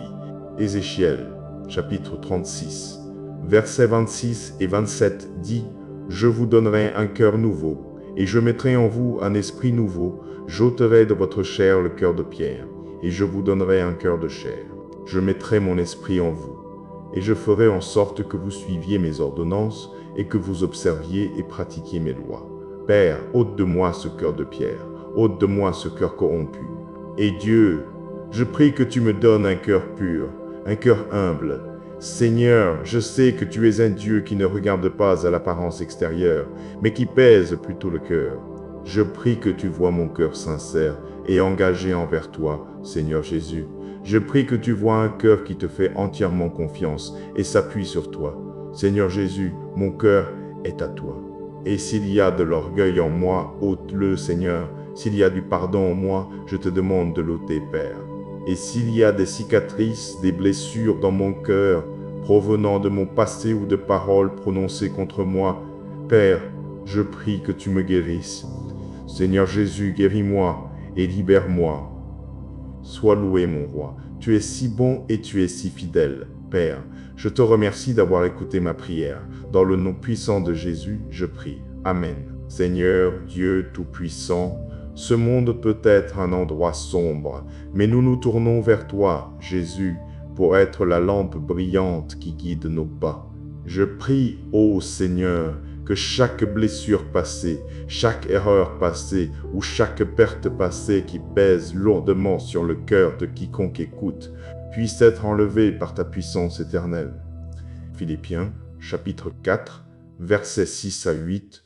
Ne vous inquiétez de rien, mais en toute chose faites connaître vos besoins à Dieu par des prières et des supplications, avec des actions de grâce. Et la paix de Dieu, qui surpasse toute intelligence, gardera vos cœurs et vos pensées en Jésus-Christ. Au reste, frères, tout ce qui est vrai, tout ce qui est honorable, tout ce qui est juste, tout ce qui est pur, tout ce qui est aimable, tout ce qui mérite l'approbation, ce qui est vertueux et digne de louange, soit l'objet de vos pensées. Notre espérance pour demain est ancrée en toi, parce que tu ne manques jamais. Notre foi est en toi, parce que tu es fidèle même quand nous sommes infidèles. Nous choisissons de venir à toi. Nous choisissons de fixer nos pensées sur ta parole. Nous faisons le choix de te faire confiance, peu importe la douleur ou la circonstance. Nous choisissons même de prier aujourd'hui malgré tout ce à quoi nous sommes confrontés. Et conformément à ta parole, nous choisissons de ne pas être anxieux, de ne pas nous inquiéter. Nous choisissons de croire que tu es toujours avec nous et en contrôle. Notre guérison est ancrée en toi, parce que par tes meurtrissures, nous sommes guéris. Je prie pour tous ceux qui écoutent en ce moment et je déclare que les cœurs brisés sont réparés aujourd'hui au nom de Jésus. Les esprits troublés reçoivent la paix. Je te demande, Saint-Esprit, d'être si proche de nous que nous puissions sentir ta présence dans nos cœurs et dans nos foyers. Nous te jetons tous nos fardeaux, Seigneur.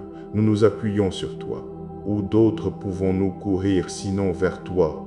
Tu as délivré et guéri par le passé, et tu le feras encore. En chaque saison de nos vies, puisses-tu nous guider, ô Dieu. Merci de nous avoir rappelé tout au long de ta parole que nous n'affrontons pas les tempêtes seuls, mais que tu es toujours avec nous, murmurant le calme, parlant la paix, apportant le repos à nos âmes. Et Dieu, nous te croyons, tout comme ta parole le dit dans le livre de la seconde épître aux Corinthiens.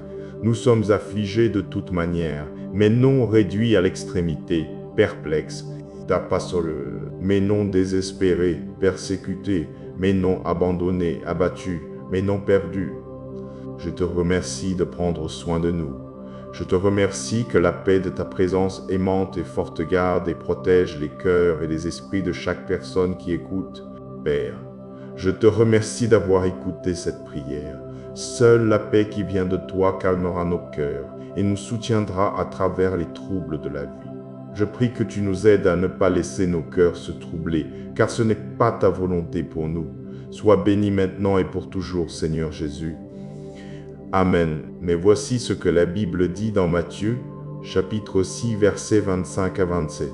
C'est pourquoi je vous dis, ne vous inquiétez pas pour votre vie de ce que vous mangerez, ni pour votre corps de ce que vous revêtirez.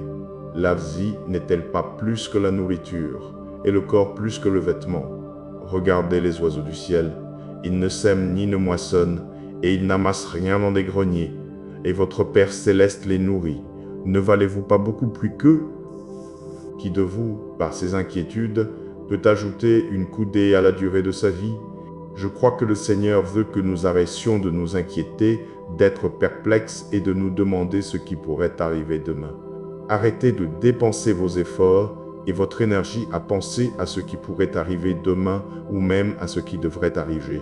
Vous êtes bénis en ce moment même et en ce jour. Un pasteur a dit « N'empruntez pas de problème », ce qui signifie ne pas s'inquiéter de tous les « et si » auxquels nous pourrions être confrontés un jour. Et s'il y a une crise sanitaire, un revers financier ou même ce type de problème, n'empruntez pas de problème à l'avenir, mais marchez plutôt par la foi et non par la vue. Alors je vous encourage aujourd'hui à rester présent avec le Seigneur. Restez présent dans votre esprit et dans votre âme en reconnaissant le psaume 18, verset 24.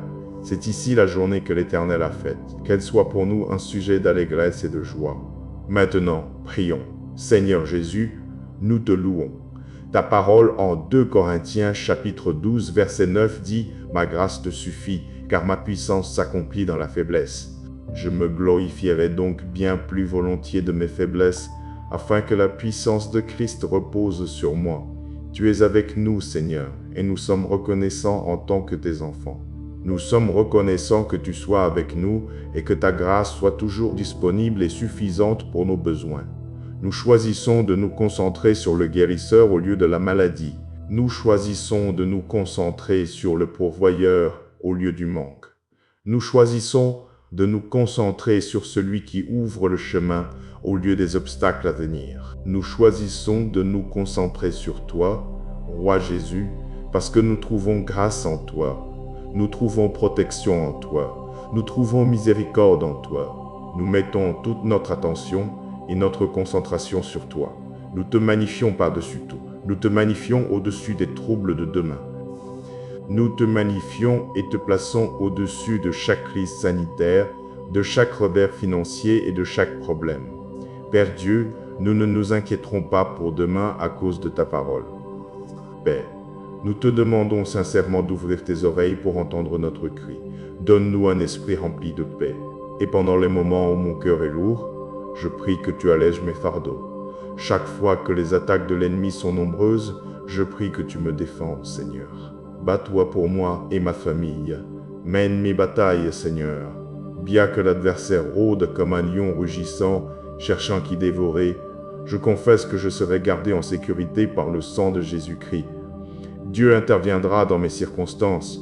Dieu enlèvera l'inquiétude et me donnera la paix dans mon cœur. Puisses-tu intervenir dans mes affaires et montrer ta puissance.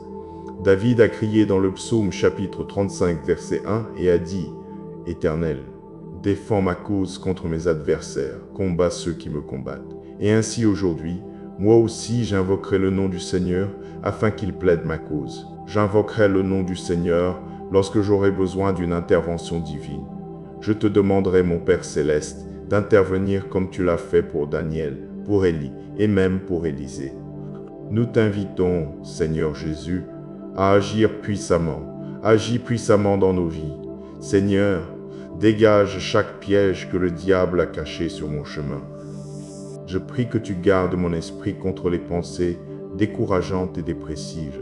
Je réprimande toutes les pensées d'inquiétude et d'anxiété concernant ce que demain ou l'avenir pourrait nous réserver. Au lieu de cela, je choisis d'avoir la paix parce que j'aurai foi en toi, Seigneur.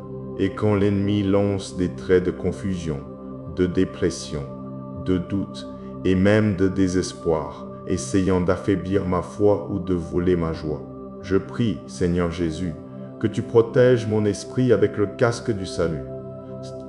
Même en ce moment présent, si je lutte pour vivre avec l'incertitude de ce monde et tout ce qui se passe, je prie que tu m'aides à garder mon esprit concentré sur toi. Je bénis ton saint nom et je te remercie d'avoir entendu cette prière. Au nom puissant de Jésus-Christ, je prie. Amen. Nous vivons dans un monde stressant. Il y a des inquiétudes concernant les guerres, les élections et les pandémies. Au niveau personnel, il y a des inquiétudes concernant les emplois, les enfants, les mariages, l'argent. En fait, l'Association médicale américaine a estimé que jusqu'à 70% de tous les patients qui consultent leur médecin généraliste le font avec des symptômes liés d'une manière ou d'une autre au stress non. Soulagé, mes chers amis, Dieu a une bien meilleure façon de vivre pour nous. Il offre une vie sans fardeau. Voici comment Jésus l'a exprimé dans l'évangile de Matthieu, chapitre 11, versets 28 à 30. « Venez à moi, vous tous qui êtes fatigués et chargés, et je vous donnerai du repos. Prenez mon joug sur vous et recevez mes instructions, car je suis doux et humble de cœur, et vous trouverez le repos pour vos âmes. Car mon joug est doux et mon fardeau léger. » Vous voyez, Jésus nous offre une façon de vivre sans fardeau. N'est-ce pas une bonne nouvelle? Maintenant, Certaines personnes pensent que Dieu veut qu'elles soient accablées de culpabilité, de peur et d'incertitude, mais ce n'est pas Jésus. Jésus a dit « Mon joug est doux et mon fardeau léger ». Il veut vous décharger de vos soucis, comme l'apôtre Pierre l'a dit en 1 Pierre chapitre 5, verset 7. « Déchargez-vous sur lui de tous vos soucis, car lui-même prend soin de vous. » Maintenant, il y a 3 étapes faciles à suivre pour profiter d'une vie sans fardeau. Et elles sont révélées dans les paroles de Jésus, dans l'évangile de Matthieu. Première étape, venez à lui. Venez à moi, vous tous qui êtes fatigués et chargés, et je vous donnerai du repos. Or, il ne dit pas de venir aux drogues ou à l'alcool. Il ne dit pas de venir à un péché ou à des relations et des poursuites vides. Il ne dit même pas de venir à votre propre force, mais de venir à lui. Et il promet, je vous donnerai du repos. De quoi avez-vous besoin de repos aujourd'hui? La célèbre échelle de stress des psychiatres Thomas Holmes et Richard Ra énumère les moments les plus stressants de la vie, et en tête de liste se trouve le décès d'un conjoint. Le numéro 2 est le divorce. D'autres éléments de cette liste incluaient la perte d'un emploi, la maladie, un déménagement, les dettes. De quoi avez-vous besoin de repos aujourd'hui? Est-ce la culpabilité du péché? Jésus a le pardon pour vous. Est-ce la peur concernant un problème trop grand pour vous? Jésus a une puissance illimitée pour vous. Avez-vous des décisions difficiles à prendre? Jésus a la sagesse pour vous. Donc, la première étape pour une vie sans fardeau est simplement de venir à Jésus. Venez à lui et venez à lui quotidiennement et il vous donnera du repos. Deuxième étape, suivez son plan pour votre vie, pas celui de quelqu'un d'autre. Jésus a dit, « Prenez mon joug sur vous et recevez mes instructions, car je suis doux et humble de cœur, et vous trouverez le repos pour vos âmes. » Prenez son joug sur vous, pas le vôtre, pas celui de quelqu'un d'autre. Alors, permettez-moi d'expliquer. Le joug à l'époque de Jésus était la pièce de bois transversale placée autour du cou d'un bœuf pour tirer une charrette. En tant que charpentier avant d'entrer dans le ministère, Jésus en aurait fabriqué pour ses clients. Et il dit que les jougs qu'il a conçus étaient doux et légers. Malheureusement, beaucoup de nos fardeaux sont auto-infligés. Nous nous écartons de la manière dont Jésus veut que nous vivions et, avant de nous en rendre compte, nous nous retrouvons dans le pétrin. Quelqu'un a dit sagement, « Une once d'obéissance vaut une livre de prière. » Tous les problèmes ne peuvent pas être évités, bien sûr, mais beaucoup proviennent du fait de désobéir à ses commandements clairs. Nous nous écartons de sa volonté et nous nous retrouvons avec un désordre pour lequel nous devons prier frénétiquement. Quelle décision affrontez-vous? Soyez très attentifs à choisir le plan de Dieu. Prenez simplement le joug de Jésus. Cela mènera à la vie sans fardeau qu'il veut que vous ayez. Et donc, pour récapituler nos étapes pour une vie sans fardeau, venez à lui quotidiennement. C'est la première étape. Suivez son plan pour votre vie. Deuxième étape. Et la troisième étape pour une vie sans fardeau est de lui laisser les résultats, car mon joug est doux et mon fardeau léger.